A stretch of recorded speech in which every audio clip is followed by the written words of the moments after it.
नमस्कार. या व्हिडिओच्या माध्यमातून महत्त्वाची माहिती पाहणार आहोत. व्हिडिओला स्किप करू नका. पहिल्यांदा चॅनलवर आला असेल तर चॅनलला सबस्क्राईब करा.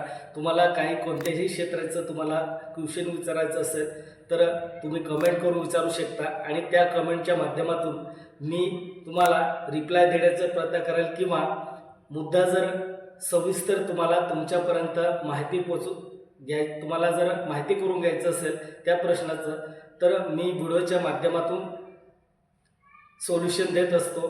तर व्हिडिओ पूर्ण बघायचा आहे आणि पहिल्यांदा चॅनलवर आला असेल तर चॅनलला सबस्क्राईब करून घ्या. चला तर आपण व्हिडिओ सुरू करूया. नमस्कार. टीओ ऑनलाईनमध्ये तुमचं मनापासून स्वागत आहे. जर तुम्हाला खरं ज्ञान, योग्य मार्गदर्शन, प्रेरणा आणि सरकारच्या योजना संदर्भात उपयुक्त माहिती हवी असेल तर आत्ताच आपल्या चॅनलला सबस्क्राईब करा, लाईक करा, शेअर करा आणि आपल्या RTO ऑनलाईन परिवाराचा भाग बना. मित्रांनो, 2026 हे वर्ष अंगणवाडी सेविका आणि मदतनीस यांच्यासाठी गेम चेंजर ठरणार आहेत. काय बदल होणार आहेत आणि काय बदल होऊ शकतो हे आपण पाहणार आहोत. आजच्या या व्हिडिओमध्ये आपण पाहणार आहोत 2026 मधील promotion system, merit base promotion. तिसरं NEP म्हणजे नॅशनल एज्युकेशन पॉलिसी 2020चा परिणाम, कोणाला जास्त संधी, मानधन किती वाढ आणि आत्ताच काय तयारी करावी. व्हिडिओ शेवटपर्यंत नक्की पहा कारण शेवटी आहे खूप महत्त्वाची तयारीची लिस्ट. मित्रांनो, आज अंगणवाडी म्हणजे फक्त पोषण केंद्र राहिलेलं नाही. लागू होत असलेले मोठे बदल NEP 2020 म्हणजे national education policy, ICDS mission 2.0, पोषण अभियान, पोषण ट्रॅकर ॲप्स, महिला व बालविकास विभागाच्या नवीन सुधारणा कोणत्या होऊ शकतात 2026मध्ये. या सर्व बदलाचा थेट परिणाम होणार आहे. प्रमोशन स्ट्रक्चरवर आपण थोडं या ठिकाणी बघूया. आता सरकारचा उद्देश स्पष्ट आहे.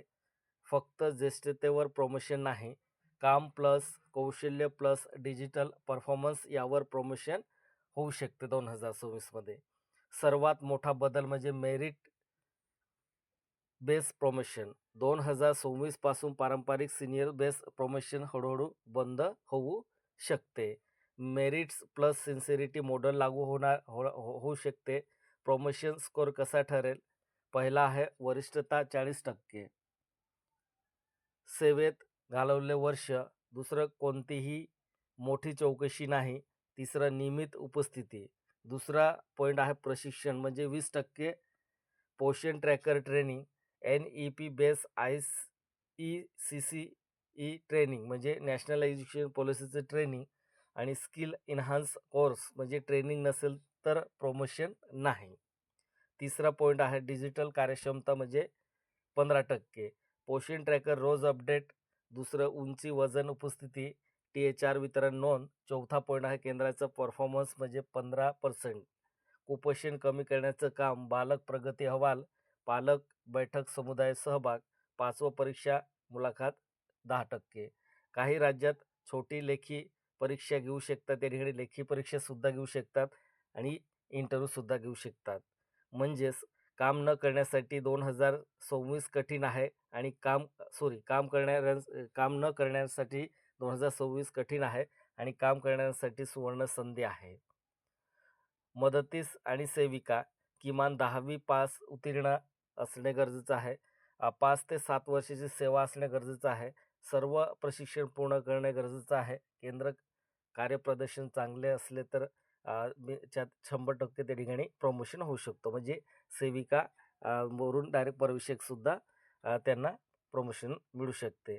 आणि मुख्य सेविका, मिनी रेग्युलर सेंटर म्हणजे किमान 12वी पास आणि डिजिटल कामात प्रावीण्य, पोषण अभियानात चांगला स्कोर, समुदायाशी प्रभावी संवाद. आणि मुख्य सेविके प्रवेशिक सुपरवायझरसाठी किमान 10 वर्षाचा अनुभव लागेल आणि अतिरिक्त असू शकते. अतिरिक्त प्रशिक्षण आणि NEP म्हणजे आधारित केंद्र उत्कृष्ट म्हणजे नॅशनल एज्युकेशन पॉलिसी केंद्र उत्कृष्ट. मोठी बातमी 2026मध्ये 2000 ते 4000 नवीन सुपरवायझर पदे निर्माण होण्याची शक्यता आहे. RMS पोर्टलद्वारे प्रमोशन म्हणजे सेवा नोंद, उपस्थिती, प्रशिक्षण प्रमाणपत्र, केंद्राचं स्कोर सर्व काही ऑनलाईन. जिल्हानिहाय मेरिट लिस्ट म्हणजे दरवर्षी जिल्हा मेरिट लिस्ट टॉप स्कोअरवाल्यांना आधी प्रमोशन असू शकते. आणि तक्रार निवारण आहे 7 दिवसाचे ऑनलाईन तक्रार निवारण पोर्टल, पूर्ण ट्रेनिंग सिस्टीम. NEP म्हणजे नॅशनल एज्युकेशन पॉलिसी 2020मुळे anganwadi, pre school education centre महत्त्वाचे कौशल्य CCE skill, play based learning, digital teaching, video based learning, digital स्वाक्षर सेविकांना जास्त संधी मिळू शकते. पगार आणि आर्थिक फायदा त्या ठिकाणी मदतनीस आणि सेवा म्हणजे मानधन. मानधनात 2,500 ते 4,000 वाढ होऊ शकते. सेविका प्रवेशिकासाठी ग्रेड C वेतन श्रेणी 18 ते 25 पर्यंत वाढू शकते राज्यानुसार. कोणाला सर्वाधिक प्रमोशन मिळेल? पोषण ट्रॅकर नियमित वापरणाऱ्यांना, दुसरं नॅशनल एज्युकेशन पॉलिसी प्रशिक्षण पूर्ण केलेल्या, कुपोषण कमी करण्यात यशस्वी असलेल्या आणि पालक सहभाग वाढवणाऱ्यांना आणि केंद्र स्वच्छता आणि नोंद ठेवणाऱ्यांना या ठिकाणी संधी मिळू शकते. तयारी चेकलिस्ट कसे तयार करायचं, सर्व ट्रेनिंग पूर्ण कसे करायचं, पोषण ट्रॅकरमध्ये चुका टाळा, केंद्राचा परफॉर्मन्स वाढवा, 4था जिल्हा सर्क्युलर तपासत राहा आणि 5वं सर्व कागदपत्रे तयार ठेवा.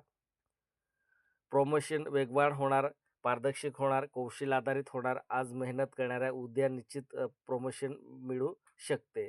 जर ही माहिती उपयुक्त वाटली असेल तर लाईक, शेअर आणि चॅनलला सबस्क्राईब करा.